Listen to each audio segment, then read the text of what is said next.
शिव सीताराम। श्रीमद् भगवद गीता अध्याय 1 श्लोक क्रमांक 2 इस असाधारण ग्रंथ की जो भी अर्थ मुझे आज तक समझ में आया है उस हिसाब से मैं अपनी व्याख्या करने का प्रयास करूंगा। अध्याय 1 के श्लोक क्रमांक 2 में धृतराष्ट्र ने संजय से पूछा था कि हे संजय, युद्ध की इच्छा से एकत्र मेरे और पांडु के जो पुत्र हैं उन्होंने वहाँ पर क्या किया। अब उसका उत्तर देते हुए संजय यहाँ पर कह रहे हैं, संजय उवाच दृष्ट्वा तु पांडवानीकं न्यूनं दुर्योधनस्तदा आचार्यमुपसंगम्य राजा वचनमब्रवीत्। संजय यहाँ पर कहते हैं दृष्ट्वा तु अर्थात देख कर, लेकिन देख कर पांडवानिकम पांडवों की सेना को व्यूढ़न दुर्योधन सदा, जो पांडवों की सेना एक व्यूह रचना में खड़ी हुई थी, दुर्योधन ने उसको देखा और उसके पश्चात आचार्य मुपसंगम्य आचार्य के पास जाकर राजा, यहाँ पर राजा दुर्योधन कहा गया है, वचनमब्रवीत, वचन कहे। अब यहाँ जो सामान्य अर्थ में लेते हैं इसमें यही कहा जाएगा कि जो दुर्योधन है उसने पांडवों की सेना को एक विशेष व्यूह रचना में खड़ा हुआ देखा और देखकर वह आचार्य द्रोण के पास गया और वहाँ जाकर उसने ये वचन कहे। अब संजय ने यहाँ पर दुर्योधन को राजा क्यों कहा है, क्योंकि राजा दो ही हो सकते थे इस युद्ध में इनके कुल में। वो एक तो धृतराष्ट्र थे जो अभी राज्य शासन कर रहे थे, और एक युधिष्ठिर हो सकते थे जिन्होंने राजसूय यज्ञ किया था और वो अपने पक्ष के लिए लड़ रहे थे, इंद्रप्रस्थ के राजा वो थे।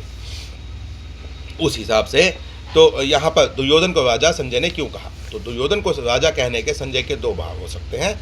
एक भाव तो ये कि संजय एक साधु पुरुष थे और वह आदर देने के लिए ऐसा कह सकते हैं, और दूसरा व्यंग के रूप में संजय ने यहाँ पर दुर्योधन को राजा कहा है, क्योंकि धृतराष्ट्र के सामने होते हुए जो संजय हैं, संजय ने बताया कि बेशक आप राजा हैं, आप महीपते हैं, लेकिन जितने भी निर्णय इस राज सिंहासन से लिए जा रहे हैं वह दुर्योधन के द्वारा ही लिए जा रहे हैं।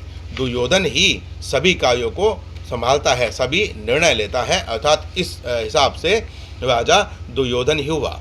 और यह जो युद्ध है, यह युद्ध भी धृतराष्ट्र की वजह से, धृतराष्ट्र की इच्छा से नहीं था। कहीं ना कहीं धृतराष्ट्र भी जानते थे कि इस युद्ध का परिणाम क्या होगा, इसीलिए ही उनका मन डरा हुआ था। तभी वह पहले श्लोक में संजय से यह पूछ रहे थे कि क्या जो पांडव हैं वो युद्ध कर रहे हैं या वैराग्य को धारण करके उन्होंने दुर्योधन को अपना जो राज्य का हिस्सा है वो देकर और वो वन वापस संन्यास के लिए चले गए हैं। क्योंकि जो धृतराष्ट्र थे वह भी जानते थे कि जो दुर्योधन है उसकी बुद्धि नहीं फिर सकती है, वो तो युद्ध करेगा ही, क्योंकि उसके संस्कार ही इस तरीके के थे। तो इसलिए यहाँ पर संजय ने राजा दुर्योधन को कहा था। एक भाव और हो सकता है कि राजा दुर्योधन को इसलिए कहा गया क्योंकि राजा जो दुर्योधन है उसको पूर्ण घमंड था, वह अपने से ऊपर किसी को समझता नहीं था। जब वह आचार्य के पास गया तो वहाँ पर जाकर उन्हें प्रणाम तक भी दुर्योधन ने नहीं किया, और उन्होंने जाकर सीधा उनसे बोलना शुरू कर दिया। तो यह भी एक घमंडी राजा की लक्षण होते हैं, इसीलिए संजय ने यहाँ पर राजा कहा। अब अनीकम क्यों कहा गया है, पांडवों अनीकम, पांडवों की जो सेना है वह बहुत बड़ी सेनाओं से दिखाई दे रही है, और अनेकम जो होता है वह शब्द सेना को प्रदर्शित करने के लिए कहा गया है कि जो पांडवों की सेना है वह एक विशेष व्यूह रचना में खड़ी है। तो दुर्योधन यह देखकर विचलित हुआ, विचलित होने के बाद वह जाकर आचार्य द्रोण को यह कह रहा है कि आप इस सेना को देखिए। तो इस प्रकार यहाँ पर अर्जुन ने संजय ने राजा धृतराष्ट्र को वहाँ का कुरुक्षेत्र धर्मभूमि का वर्णन सुनाना प्रारंभ कर दिया है। अगले श्लोक में हम फिर एक नई व्याख्या के साथ मिलेंगे।